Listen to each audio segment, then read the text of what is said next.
Hello and welcome to HLI Lifelines. I'm Raymond de Souza. There is one kind of human rights abuse that is not only accepted, but promoted by the mainstream media and the so-called progressives: population control. Nations from Mexico to India have used coercive population control policies that forcibly sterilized millions of women, forced millions more to have abortions, and also forcibly sterilized millions of men. These abuses are very well documented. The great irony is that these abuses were and are perpetrated by those who pretend to champion women's rights. These abuses continue unabated to this day, most openly in communist China. The Columbia University history professor Matthew Connolly wrote a well-documented study titled "Fatal Misconception: The Struggle to Control World Population." In this widely respected work, Connolly denounces the wealthy, white Western elites who decide how many children the people of the developing world shall have. One has to wonder why wealthy Western elites feel entitled to restrict the number of children that nations that are populated with beautiful people of color are allowed to have. Many third world countries are still not allowed to receive aid from the United States unless they adopt population control programs. Governments, individuals, and private groups, from the Ford Foundation to the Rockefellers, have poured hundreds of millions of dollars into reducing the population of developing countries. In China, the draconian one-child policy has often required women to abort second children or be sterilized.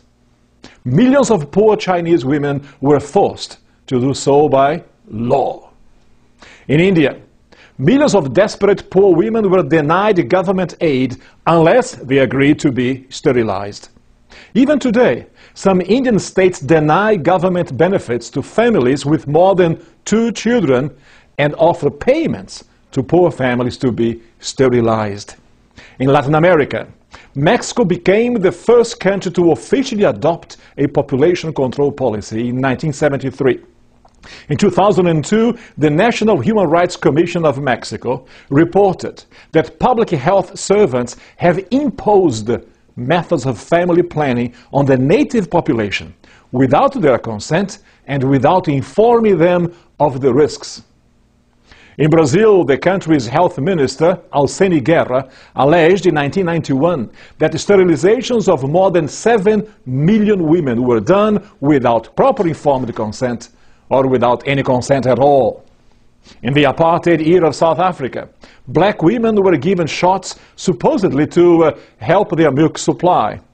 But in fact, they were being given the contraceptive Depo-Provera drug without their knowledge, let alone consent. We could go on and on with documented examples of population control. But this destructive and abusive mindset continues today with the full sanction of the US government, the United Nations, and other Western powers who think that the way to eliminate poverty is to eliminate the poor.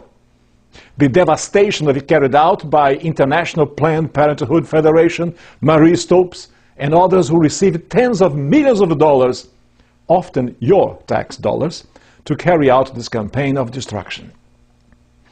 Their main target today? Africa. Shouldn't intelligent people ask why such a sparsely populated continent is being deluged with millions of dollars, all aimed at stopping Africans from having children? Considering the racist roots of Planned Parenthood, whose international division, along with the UN, USAID, and others, is perpetrating this crime against humanity, we must ask why we are telling Africans that if they want our help, they have to stop having children. My friends, the arrogance of Western elites is unthinkable. To think that they are helping the developing world by eradicating their future, their children, is indeed a crime against humanity. And it must stop. And the first step to stop it is to spread the word. People must know about the crime of population control and unmask its agents. Thank you for joining us. I'm Raymond de Souza for Human Life International. Till next time, God bless you.